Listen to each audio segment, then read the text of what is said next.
اما بعد فاعوذ باللہ من الشیطان الرجیم بسم اللہ الرحمن الرحیم قد جاءکم من اللہ نور و کتاب مبین صدق اللہ العظیم و صدق رسولہ النبی الکریم الامین ان اللہ و ملائکتہ یصلون علی النبی یا ایہا الذین آمنوا صلوا علیہ وسلموا تسلیما اللہم صلی علی سیدنا و مولانا محمد وعلی آل سیدنا و مولانا محمد وبارک وسلم وصلی علیہ الصلاۃ والسلام علیک یا رسول اللہ وعلی آلک و اصحابک یا حبیب اللہ۔ تمام تعریفیں اللہ تبارک و تعالیٰ کے لیے ہیں جو خالق کائنات بھی ہے، مالک شش جہات بھی، جو احد بھی ہے، صمد بھی ہے، جس کی شان لم یلد بھی ہے ولم یولد بھی۔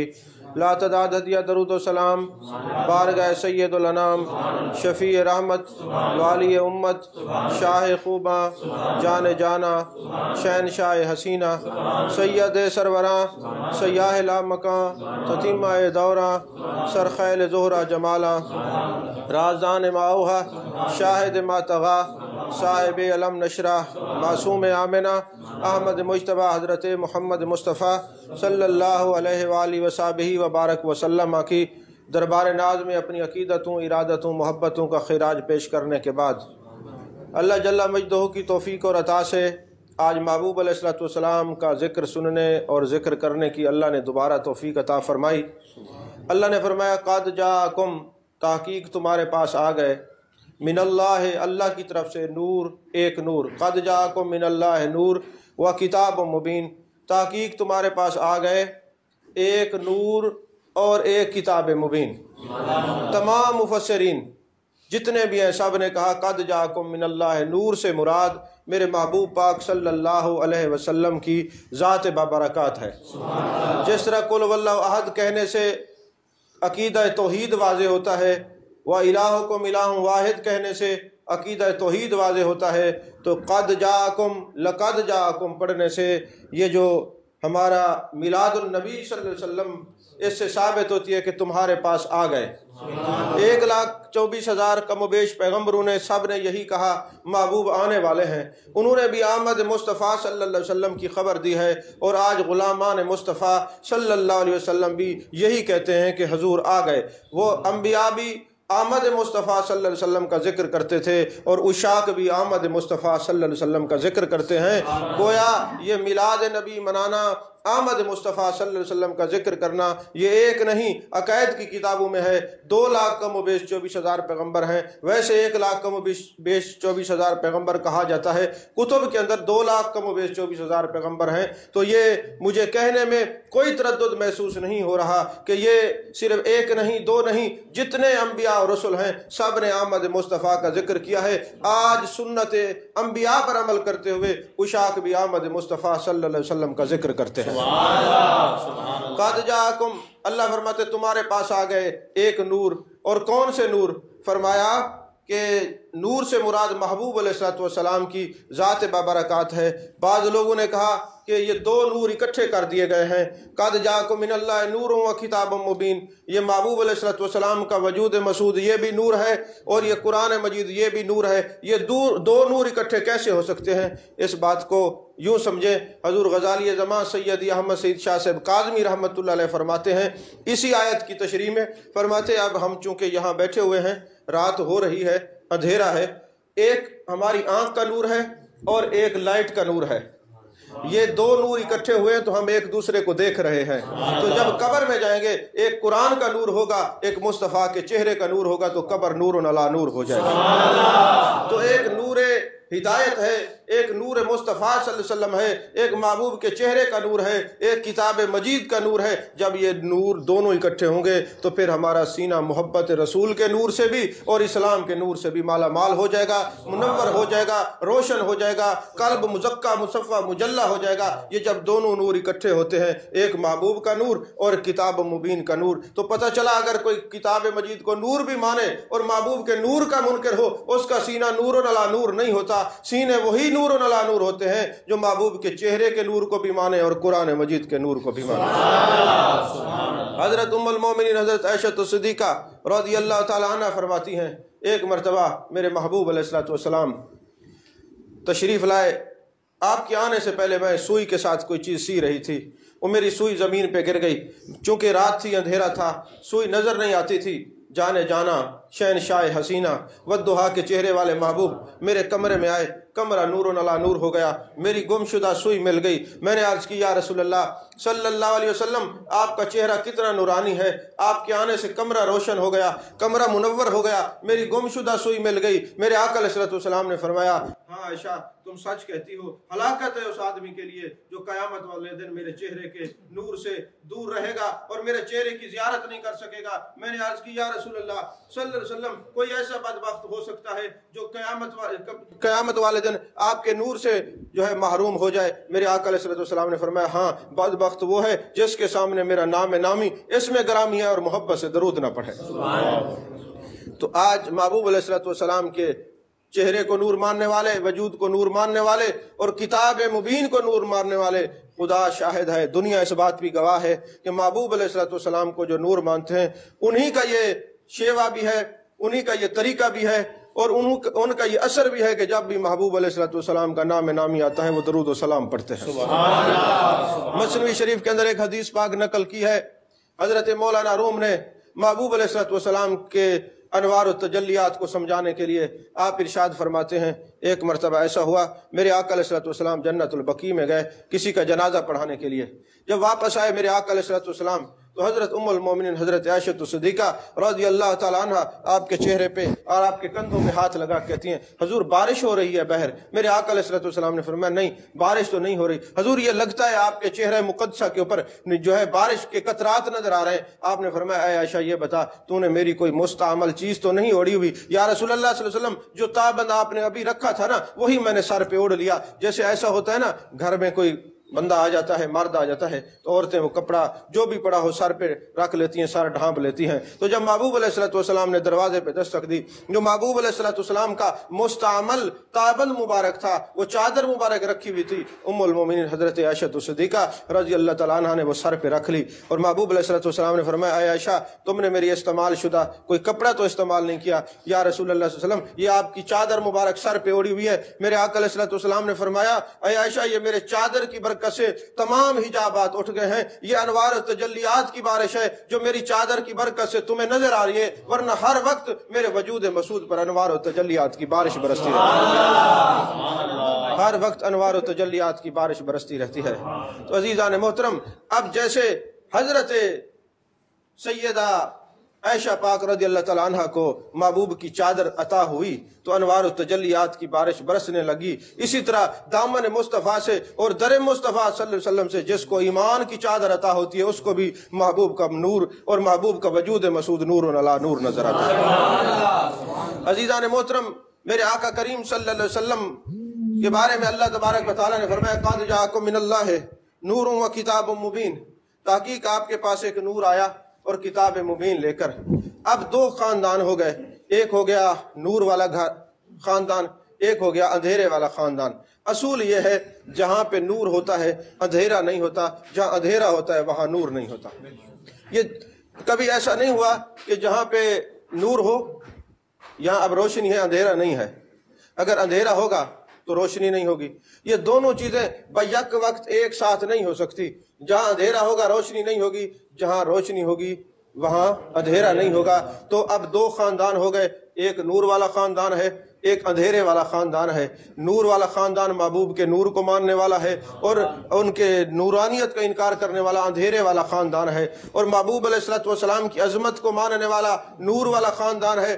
اب جو شرک ہے یہ ظلمت ہے، ایمان نور ہے، بت پرستی ظلمت ہے، خدا پرستی نور ہے۔ خدا کو ماننا نور ہے، اغیار کو ماننا ظلمت ہے۔ خوش عقیدگی نور ہے، بد عقیدگی ظلمت ہے۔ اب ہمیں یہ دیکھنا ہے کہ ہم نے کس خاندان سے جڑنا ہے، نور والے خاندان سے جڑنا ہے یا ظلمت والے خاندان سے جڑنا ہے۔ جو نور والا خاندان ہے وہ محبوب کے نور کا بھی قائل ہے اور قرآن کے نور کا بھی قائل ہے۔ مولانا روم نے مثنوی شریف نے محبوب کے مقام کو سمجھانے کی ایک مثال دی ہے۔ میرے آقا علیہ السلام کے مقام کو سمجھانے کے لیے میرے آقا علیہ السلام نے مثال حضرت مولانا روم نے محبوب کا مقام سمجھانے کے لیے مثال دی ہے. وہ مثال کون سی ہے؟ پہلے تو یہ بات یاد رکھیں، محبوب علیہ الصلوۃ والسلام کی بشریت کا انکار بھی کفر ہے اور نورانیت کا انکار بھی کفر ہے. آپ کہیں کہ جب بشریت اور نورانیت دونوں قرآن سے ثابت ہیں، پھر ہمارے علماء بشریت کا پرچار نہیں کرتے، نورانیت کا پرچار کرتے ہیں. جہاں بھی بات کرتے ہیں نور کی بات کرتے ہیں، بشریت کی بات نہیں کرتے. میں نے کہا بشر ہونا اور بات ہے، بشر کہنا اور بات ہے. بشر ہونے میں اور بشر کہنے میں فرق ہے. کون سا بچہ نہیں جانتا کہ یہ میرے ابا جی ہیں، ان کا یہ نام ہے؟ آج تک کسی بیٹے نے کہا ہے او فلانے نام کے اپنے باپ کو نام لے کے پکارا، او فلانے ادھر آ تجھے فلاں بلا رہے؟ نہیں، وہ کہتے ابا جی ہیں. تو اس کا مطلب یہ ہے کہ اس کا نام ہونا اور بات ہے، کہنا اور بات ہے. وہ نام جانتا ہے مگر کہتا نہیں. ہم محبوب علیہ الصلوۃ والسلام کی بشریت کو مانتے ہیں مگر کہتے نہیں. آپ کہیں گے جب بشریت کو مانتے ہیں پھر آپ نورانیت کی تقریریں کیوں کرتے ہیں؟ تو اللہ تبارک و تعالیٰ نے فرمایا یا ایھا الذین آمنوا لا تقولوا رائنا وقولوا انظرنا. قرآن نے ہمیں مزاج دیا ہے، اے ایمان والو میرے محبوب کو رائنا نہ کہو. رائنا کے دو معنی ہیں، ایک معنی حضور مجھے سمجھ نہیں، بات رعایت کریں دہرا دیں. ایک معنی ہے چرواہا. اب جو عشاق تھے وہ رائنا کہتے تھے حضور ہمیں دوبارہ بتائیں، اور جو بدبخت تھے وہ رائنا کہہ کے پکارتے تھے، محبوب کی توہین کرتے تھے. اللہ نے قرآن کا مزاج سمجھا دیا کہ جس الفاظ کے اندر دو معنی ہوں، ایک ادب پر مبنی ہو، ایک بے ادبی پر ہو، میرے محبوب علیہ الصلوۃ والسلام پر اس معنی کا اطلاق نہیں کرنا. محبوب کے معنی کو وہ لینا ہے جو محبوب پر سنورتا ہو، سجتا ہو اور محبوب علیہ الصلوۃ والسلام کی شان کے مطابق ہو. آپ کہیں گے یہ تو سمجھ میں آ گئے کہ جس چیز کے دو معنی ہوں، ایک ادب پر ہو، ایک بے ادبی پر ہو. بے ادبی والا معنی محبوب پر نہیں اس کا اطلاق کرنا. اگر یہ بات سمجھ آ گئی ہے تو پھر آپ مجھے یہ کہنے دیجئے کہ جب آپ کوئی بندہ کوئی اللہ نہ کرے چوری کرتا ہے، پکڑا جاتا ہے، پولیس اس کو لتر مارتی ہے، دوست کہتے یار تو اچھا انسان تھا، تو نے چوری کیوں کی ہے؟ وہ کہتے بشر ہوں، غلطی ہو گئی ہے. اگر کوئی عیب اور نقائص کے اندر مبتلا ہو تو کیوں ایسا کیا؟ تو کہتے بشر ہوں، غلطی ہو گئی ہے. کبھی کسی نے نہیں کہا بشر ہوں مجھ سے مسجد بن گئی ہے، یار بشر ہوں میں نے روزے رکھ لیے ہیں، یار بشر ہوں میں نماز پڑھ لیتا ہوں. تو جب لفظ دو آ رہے ہیں، ایک کا معنی ادب پر ہے اور ایک کا معنی بے ادبی پر ہے، قرآن کہتا ہے جس کے دو معنی ہوں، ایک ادب والا ہو ایک بے ادبی والا، میرے محبوب کی ذات بابرکات پر اس معنی کا اطلاق جائز نہیں. تو اس بات کو یوں سمجھ لیجئے ہم بشر مانتے ہیں، بشریت کے قائل ہیں مگر بشر کہتے نہیں. یہ بشر لفظ معنی دو رہا ہے، اس لیے نور جو ہے صرف نور پر ہی سجتا ہے، اس لیے نورانیت کی ہم بات کرتے ہیں. لفظ نور، نور والا آیا ہے، نور لے کے آیا ہے. جیسے امام جلال الدین سیوطی نے ایک جگہ پہ لکھا کہ میں ایک دن قبرستان میں گیا تو وہاں پر میں دیکھتا ہوں کہ سارے قبرستان میں تھوڑا تھوڑا نور ہے، وہ ان کے ایمان کا نور ہے، اور ایک قبر نور علی نور ہے، اور اتنا نور ہے کہ قبر والا مجھے نظر نہیں آتا. میں ان سے پوچھتا ہوں کہ یہ قبر والا نظر کیوں نہیں آتا؟ انہوں نے کہا اس کا سبب یہ ہے کہ ان کی قبر میں میرے آقا علیہ الصلوۃ والسلام کی جلوہ گری ہوئی تھی، میرے آقا تشریف لائے تھے. پھر کشف کے ذریعے قبر والے سے پوچھا تیری قبر نور علی نور کیوں ہے؟ انہوں نے کہا جب میں قبر میں آیا تھا تو نور والا آیا تھا، نور لے کے آیا تھا، اور محبوب مسکرائے تھے، ان کے دندان مبارک سے نور نکلا تھا، اور میری یہ قبر روشن ہو گئی، نور علی نور ہو گئی. میں نے پوچھا یہ کس وجہ سے؟ باقی قبروں میں نور ہے، تھوڑا ہے، تیری قبر زیادہ نور علی نور ہے، سبب کیا ہے؟ اس نے کہا ہر سال جب ربیع الاول کا مہینہ آتا تھا میں اپنے سرکار کا میلاد منایا کرتا تھا، اپنے محبوب کی عظمتیں بیان کرتا تھا، اپنے محبوب کی شانیں بیان کرتا تھا. اور جب قبر میں محبوب علیہ الصلوۃ والسلام ہے اسی بات پہ مسکرائے کہ تم بیٹھ کے وہاں ذکر کرتے تھے میرے محبوب کا حسن ایسا ہے، محبوب کی سیرت ایسی ہے، محبوب کا کمال ایسا ہے، تم میری نورانیت کے قائل تھے، لو یہ میں تجھے اپنے دندان سے نور نکال کے تیری قبر کو روشن کرنے آیا ہوں، کیونکہ تم مجھے نور مانتے تھے، آج میں تیری قبر کو نور علی نور کرنے آیا ہوں. تو مولانا روم نے فرمایا آپ کہیں گے کہ جب بشریت کو کہنا اور حیثیت ہے، ماننا اور حیثیت ہے، تو پھر کل انما انا بشر مثلکم کیوں ہے؟ اصل میں وجہ یہ تھی کہ جتنے انبیاء آئے ان کے معجزات دیکھ کے لوگوں نے کہا یا یہ معاذ اللہ خدا ہیں یا معاذ اللہ خدا کے بیٹے ہیں. تو اللہ تبارک و تعالیٰ کے محبوب نے فرمایا کہ اگر اب تم گمراہ ہو گئے تو تمہیں ہدایت کا راستہ کون دکھائے گا؟ تو کافروں کو فرمایا کل انما انا بشر مثلکم. لیکن جب صحابہ نے وصال کے روزے رکھے، کوئی ادھر گر رہا ہے کوئی ادھر، میرے آقا نے فرمایا تم کیوں گر رہے ہو؟ تو انہوں نے کہا حضور ہم نے آپ کو دیکھ کے روزے رکھے. فرمایا ایکم مثلی، کیا تم میری مثل ہو؟ تو پتہ چلا کافروں کو تو اس لیے بتایا کہ تمہاری مثل ہوں تاکہ یہ گمراہ نہ ہوں، اور ادب والوں کو بتایا اپنی مثل نہ سمجھنا، میں تمہاری مثل نہیں ہوں، جو حقیقت ہے وہ سمجھنا. محمد سیر عبادت ہیں، کوئی ان کی رمز کیا جانے، شریعت میں تو بندہ ہیں، حقیقت میں خدا جانے. خدا نے خدائی کی، مصطفیٰ نے مصطفیٰ کی، کوئی ان کو کیا سمجھے، کوئی ان کو کیا جانے. یہ تو محبوب علیہ السلام کا اپنے ایک کرم کی بات ہے. تو مولانا روم فرماتے ہیں کہ 4 چور تھے اور وہ اکٹھے نکلے چوری کرنے کے لیے، جیسے گھر گھر جاتے ہیں ایمان کے چور. تو وہ بھی 4 چور تھے، نکل پڑے. جب وہاں پہ گئے نا تو راستے میں سلطان محمود غزنوی نے بھیس بدلا ہوا تھا، بادشاہت کا لباس اتار کے چوروں کا لباس پہنا ہوا تھا. آگے انہوں نے پوچھا کون ہو تم؟ انہوں نے کہا ہم چور ہیں. اس نے کہا جناب آپ کون ہیں؟ اس نے کہا اگر میں ان کو بتاتا ہوں میں بادشاہ ہوں تو ان کے راز تک میں نہیں پہنچ سکوں گا، یہ میرے راز تک نہیں پہنچ سکیں گے. یہ بات سمجھنے کی بات ہے. اگر میں ان کو بتاتا ہوں کہ میں بادشاہ ہوں، میں سلطان ہوں، تو یہ ان کے راز، یہ میرے راز تک نہیں پہنچ سکیں گے. لہذا کہا میں بھی چور ہوں. انہوں نے کہا اپنا اپنا فن جو ہے وہ بیان کرو. ایک چور نے کہا جب رات کو اندھیرے میں کسی کو دیکھ لیتا ہوں تو میں دن کی روشنی میں پہچان لیتا ہوں. دوسرے نے کہا جب کتا بھونکتا ہے مجھے پتہ چل جاتا ہے کتا کہتا کیا ہے. تیسرے نے کہا جہاں مال پڑا ہو وہاں مجھے پتہ چل جاتا ہے مال کہاں ہے. انہوں نے کہا آپ کا کمال کیا؟ اس نے کہا میں داڑھی ہلا دوں تو پھانسی پہ لٹکے ہوئے لوگ بھی چھوٹ جاتے ہیں. اب چل پڑے. بادشاہ نے کہا آج کہیں اور چوری نہیں کرنی، آج کہیں اور چوری نہیں کرنی، آج وقت کے بادشاہ سلطان محمود غزنوی کے گھر چوری کرنی ہے. جب یہ سارے چور نکل پڑے نا چوری کرنے کے لیے تو کتے نے بھونکنا شروع کر دیا. تو صاحب نے کہا تو کہتا تھا کتا جب بھونکتا ہے وہ مجھے پتہ چل جاتا ہے کیا کہہ رہے. اس نے کہا بتا کتا کیا کہہ رہے. اس نے کہا کتا یہ کہہ رہے جے کو لوٹن میں پہ ہوتا بیچے. جس کو لوٹنے کے لیے جا رہے ہو، جس کے گھر چوری کرنے کے لیے جا رہے ہو، یہ تو ادھر ہے. اللہ فرماتے وفی انفسکم افلا تبصرون وہو معکم اینما کنتم، جہاں تم ہو میں وہیں ہوں.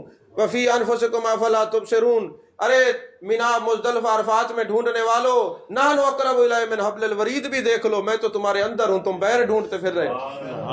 ڈھونڈنے کی بات ہے تو اندر ڈھونڈو، اور ادائے مصطفیٰ کی بات ہے تو پھر مینا عرفات مزدلفہ جاؤ، کیونکہ محبوب کی ادا ہے. محبوب آئے تھے، محبوبین چل کے آئے تھے، وہ ادا ہے. تلاش اندر سے ملے گا، اپنے من کے مندر میں ڈوب کر پا جا سراغ زندگی. جب بھی ملے گا اندر سے ملے گا کہ تمہیں تو تمہارے اندر ہوں. اس نے کہا جس کے گھر جا رہے چوری کرنے وہ تو اندر ہے. انہوں نے کہا تیرا اندازہ غلط ہو گیا، بھلا بادشاہ بھی چور ہو سکتا ہے؟ یہی تو بلے کا لگا نورانیت اور بشریت کا. ہاں جی جبریل امی اپنے مقام پر ہوں تو نور، جب ادھر آئے تو سفید کپڑے، امامہ، داڑھی، زلفیں. جبریل تو نور تھا. کہا بشریت کو تعلیم دینے کے لیے لباس بشریت میں آنا پڑتا ہے. ہوں میں نور اپنے مقام پر، لیکن اس بشریت کو تعلیم دینے کے لیے لباس بشریت میں آیا ہوں. اچھا یہ بتائیں اسرائیل نور ہے کہ نہیں ہے؟ فرشتہ ہے نا، نور ہے. تو مسلم شریف کی حدیث پاک ہے جب حضرت موسیٰ علیہ السلام کی بارگاہ میں آئے روح قبض کرنے کے لیے، آپ نے فرمایا کون ہو، کیسے آنا ہوا؟ اس نے کہا روح قبض کرنے کے لیے آیا. وہاں آپ نے تھپڑ مارا، آنکھ نکال کے رکھ دی. یہ مسلم شریف کی حدیث ہے، کوئی افسانہ نہیں ہے. بیان کرنے والے میرے مصطفیٰ کریم صلی اللہ علیہ وسلم ہے.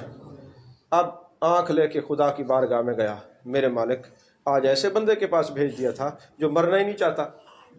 اچھا جبریل آپ کے پاس ہے روح قبض کرنے کے لیے، آپ کو تو چھوڑے بغیر نہیں جائے گا. تو پتہ چلا آپ کی جو موت ہے اللہ کی مرضی پر ہے، نبی کی موت اختیاری ہوتی ہے، ورنہ ایک لمحہ نہیں ہو سکتا. وہ آیا تو روح قبض کرنے کے لیے تو آنکھ نکلوا کے چلا گیا.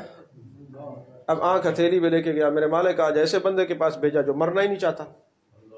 اب چاہیے یہ تھا کہ میں آپ کے پاس مثال دے رہا ہوں، بھیجوں کسی کو آپ تھپڑ مار دیں، میں راضی ہوں گا یا ناراض ہوں گا؟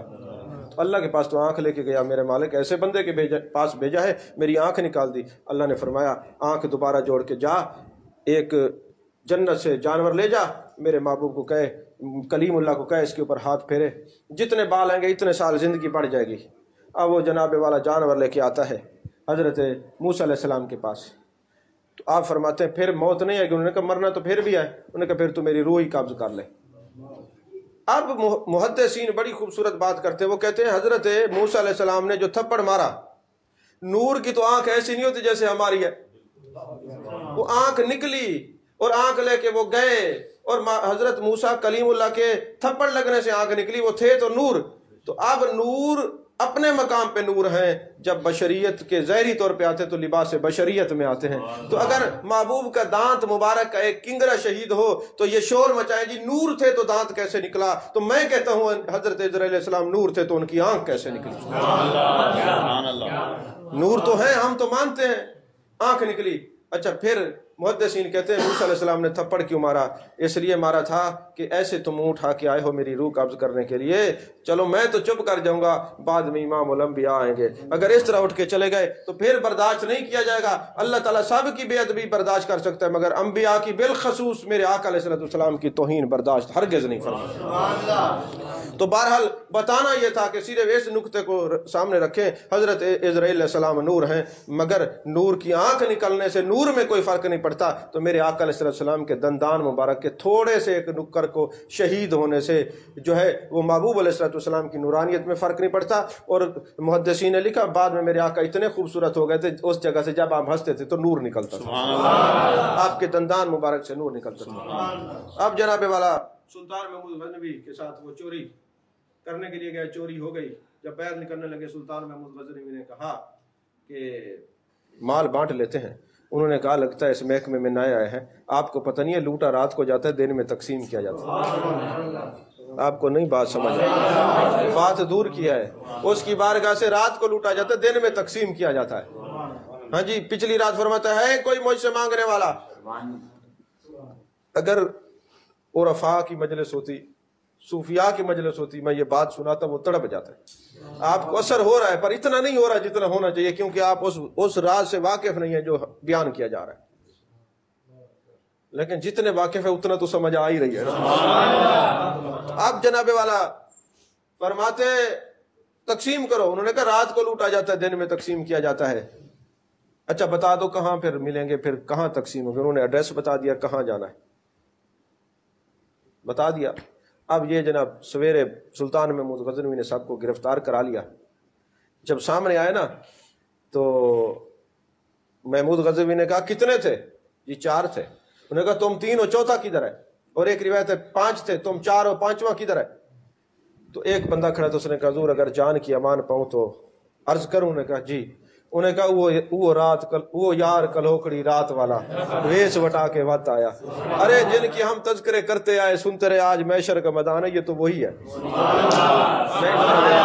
یہ مقام شفاعت ہے۔ یہ مولانا روم نے محبوب کی عظمت کا اظہار کرتے فرمایا یہ تو وہی ہے، یہ تو وہی ہے۔ تو انہوں نے کہا حضور جو خطائیں ہوئیں، جو چوریاں ہوئیں، عیب و نقائص آپ نے جانے دیکھے، آپ کی نگاہ سے چھپا ہوا نہیں تھا، آپ ساتھ جو تھے، آپ قریب جو تھے، دیکھتے تھے۔ حضور آج ہمیں مہربانی کریں شفاعت کے اپنے لب ناز کو جنبش دیں تاکہ ہمارا رب ہمیں چھوڑ دے۔ تو قد جاءکم من اللہ نور و کتاب مبین، یہ مختصر محبوب علیہ السلام کی آمد کا ایک صوفیانہ اور عارفانہ طریقے سے ذکر ہوا ہے کہ جہاں محبوب علیہ السلام کا میلاد ہوتا ہے اور محدثین فرماتے ہیں روزی فراخ ہوتی ہے، انوار و تجلیات کی بارش ہوتی ہے، اللہ نگاہ رحمت سے دیکھتا ہے، کاروبار میں وسعت اور برکت ہوتی ہے، حادثات سے بچتا ہے، انعامات الہی کا اظہار ہوتا ہے۔ اس لیے در بدر خانہ بخانہ تیری شہرت کے لیے ہم جہاں میں تیری تصویر لیے